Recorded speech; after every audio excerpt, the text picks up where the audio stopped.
नमस्कार दोस्तों, good morning, सत श्री अकाल। आपको सभी को नमस्कार। तो आज हम शुरू कर रहे हैं OMR। जी हाँ, यहाँ तक हम पढ़ चुके थे complete. OMR optical mark reader. दोस्तों, कंपटीशन एग्ज़ाम में जो OMR सीट आती है उसमें जो इस टाइप के बॉक्स बने होते हैं, ठीक है, इनको कहते हैं रेडियो बटन। इनमें से चारों में से एक सेलेक्ट करना होता है, ठीक है। इस तरह की जो मार्क होते हैं उनको रीड करने का काम, स्कैन करने का काम कौन करता है? Optical mark reader. और जो हमारा OCR होता है, OCR क्या करता है? इसकी फुल फॉर्म होती है ऑप्टिकल कैरेक्टर रीडर। और काम क्या करता है दोस्तों? हमारे हाथ से लिखे हुए जो वो रहते हैं, क्या नाम से टाइप किए हुए प्रिंट या कोई भी जैसे टेक्स्ट है और उस टाइप के जो चित्र हैं, ठीक है, या फ़ोटो हैं, उनको कंप्यूटर द्वारा पढ़े जाने योग्य टेक्स्ट रूप में परिवर्तन जो काम करता है वो कौन करता है? OCR करता है, ठीक है। मैं लिख देता हूँ,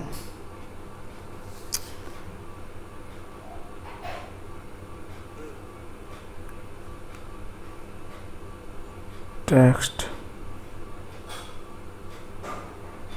हिंदी में लिख लो चाहे आप, टेक्स्ट रूप में परिवर्तन, ठीक है।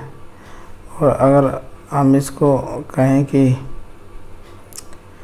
इंग्लिश में कैसे बताएंगे, तो आप इसको लिख सकते हो OCR stands for optical character recognition. It is a technology. यह एक क्या है? टेक्नोलॉजी है। क्या है? टेक्नोलॉजी। टेक्नोलॉजी है जो क्या करती है? Recognise text. जो क्या करती है? टेक्स्ट को पहचानती है, ठीक है। Recognise text within a digital image. लिख देता हूँ मैं,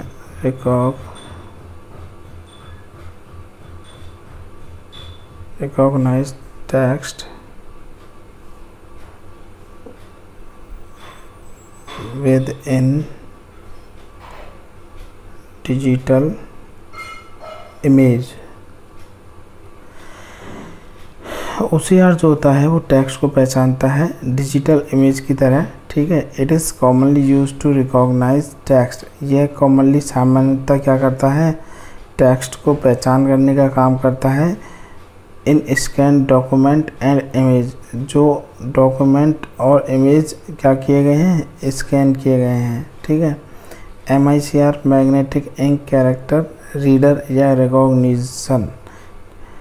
दोस्तों, MICR क्या होता है? जो बैंक चेक्स होते हैं अपने, CHEQUE बैंक चेक्स होते हैं, जिनमें बॉटम साइड में एक नंबर, कुछ बार कोड्स इस तरह के आते हैं, नंबर्स डिजिट्स में होते हैं, वो सॉरी डिजिट्स में होते हैं, जिससे क्या पता चलता है?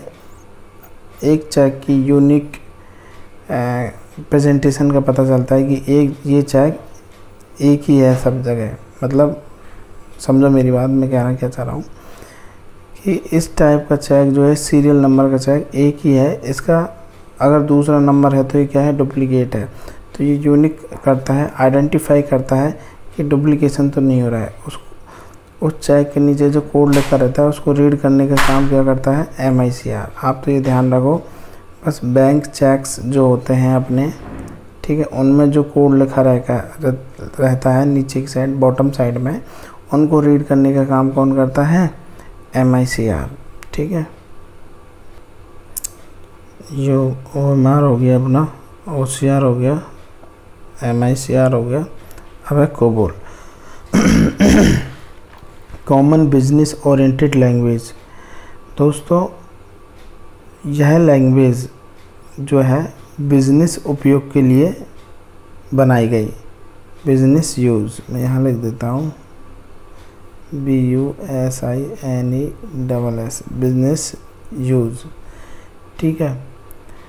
और यह जो है इम्परेटिव और प्रोसीजरल लैंग्वेज है। कई बार पूछ लिया जाता है किस तरह की लैंग्वेज है ये।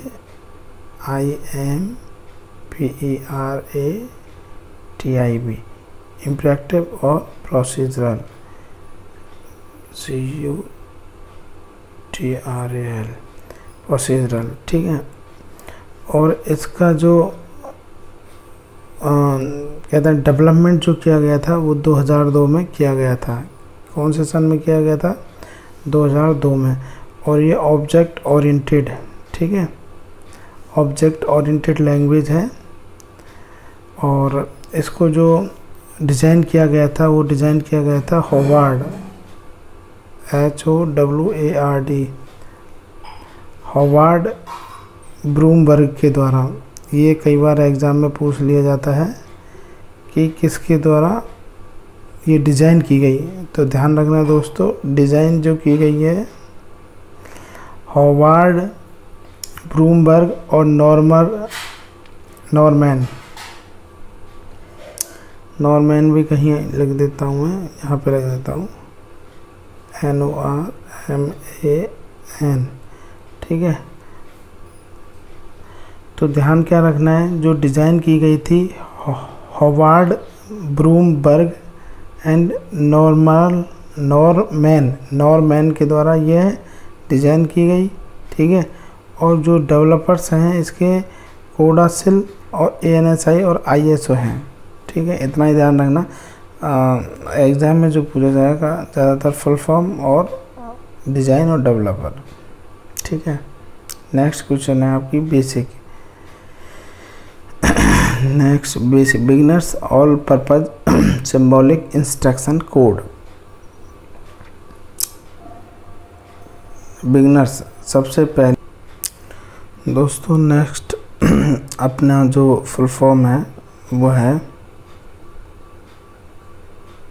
बेसिक, ये वाला beginners all purpose symbolic instruction code. जी हाँ, सबसे पहले देखो ये एक हाई लेवल लैंग्वेज होती है। कौन सी लैंग्वेज होती है? हाई लेवल लैंग्वेज, ठीक है।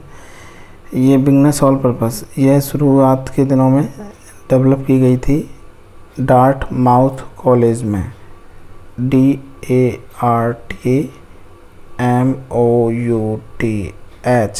पूछ लिया जाता है कई बार, कॉलेज COLLEG कॉलेज, यह की गई थी मिड 1960 में, 1960 के बीच में, ठीक है दोस्तों।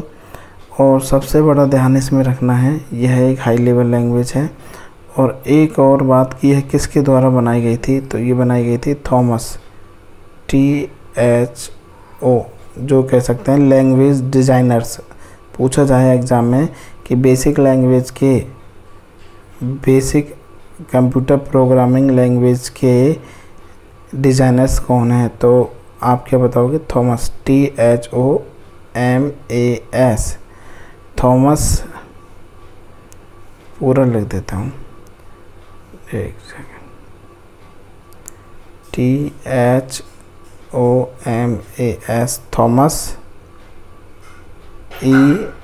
Kurtz, CURTZ। और दूसरे हैं अपने जॉन, थॉमस और जॉन। आपको ये शुरुआती नाम याद रखने हैं, वैसे पूरा नाम है जॉन G केमेनी, KEMENY, ठीक है।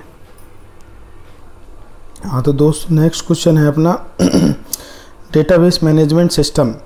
डेटाबेस मैनेजमेंट सिस्टम क्या होता है? एक डेटाबेस होता है, ठीक है, जिसमें हम क्या करते हैं? डेटा का कलेक्शन करते हैं, डेटा का कलेक्शन करते हैं, COLLECTION। डेटा कलेक्शन किया जाता है, डेटा को ऑर्गेनाइज किया जाता है, ऑर्गेनाइज, ठीक है। और डेटा का जो डेटाबेस है उसको प्रबंधन प्रणाली भी कहते हैं, ठीक है। प्रबंधन प्रणाली का मतलब मैनेजमेंट जो प्रणाली होती है वो कहते हैं। और डेटा कलेक्शन किया जाता है डेटाबेस के द्वारा, डेटा ऑर्गेनाइज किया जाता है और डेटा को हम इजी एक्सेस कर सकते हैं। क्या कर सकते हैं? Easy access. मैं लिख देता हूँ इजी एक्सेस। इजी एक्सेस कर सकते हैं, ACCESS एक्सेस कर सकते हैं, मैनेज कर सकते हैं, मैनेज MANAGE मैनेज कर सकते हैं और अपडेट कर सकते हैं। ठीक है दोस्तों, तो ये है डेटाबेस मैनेजमेंट सिस्टम। और आपको एक बात और बता देता हूँ, डेटाबेस मैनेजमेंट के सिस्टम के द्वारा क्या होता है कि इसको हम बैकएंड भी बोलते हैं। क्या बोलते हैं? बैकएंड। डेटाबेस मैनेजमेंट सिस्टम एक तरह का क्या होता है? Backend, BACKEND। हाँ दोस्तों, और जो प्रोग्रामिंग लैंग्वेज में जो प्रोग्रामिंग लैंग्वेज होती है, जैसे सपोज़ करो जावा, ठीक है, VB.NET, ठीक है, इसमें हम अगर कोई एप्लीकेशन डेवलप कर रहे हैं तो ये इनका क्या हो गया, जो डिज़ाइन बन रही है वो हो गया front end. Front end, front का मतलब देखो दोस्तों, जैसे हम कोई कैलकुलेटर बना रहे हैं, कैलकुलेटर में जैसे कीपैड होता है सामने, तो उसकी जो डिजाइनिंग हो गई वो हो गया अपना फ्रंट एंड। तो यह एक प्रोग्रामिंग लैंग्वेज में बनाया जाता है, ठीक है। और जो डेटाबेस होता है, डेटाबेस क्या काम करता है, उसमें जो कैलकुलेशन की जाती है, जैसे 2 + 2 कितना हो गया, 4 हो गया, तो इसकी जो प्रोग्रामिंग लैंग्वेज कोड लिखा जाएगा, ठीक है, वो तो प्रोग्रामिंग लैंग्वेज में ही लिखा जाएगा, लेकिन जो स्टोर होगा डेटा वो कहाँ होगा? डेटाबेस मैनेजमेंट सिस्टम में होगा। तो इस तरीके से डेटाबेस मैनेजमेंट सिस्टम का एक अलग रोल है। नेक्स्ट अपना ASP एक्टिव सर्वर पेज, ठीक है। एक्टिव सर्वर पेज क्या करता है? ASP, अगर हम जाएं ASP.NET की तरफ, तो ASP.NET एक प्रोग्रामिंग लैंग्वेज है। तो एक्टिव सर्वर पेज जो होते हैं अपने, ये क्या होते हैं?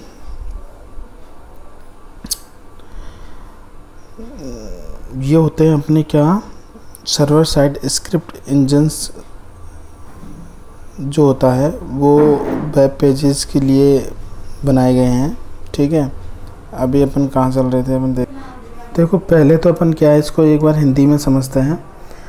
जो ASP होते हैं, यह ASP जो है, इसको अपन क्या हिंदी में क्या कहते हैं? सक्रिय सर्वर पेज, ठीक है।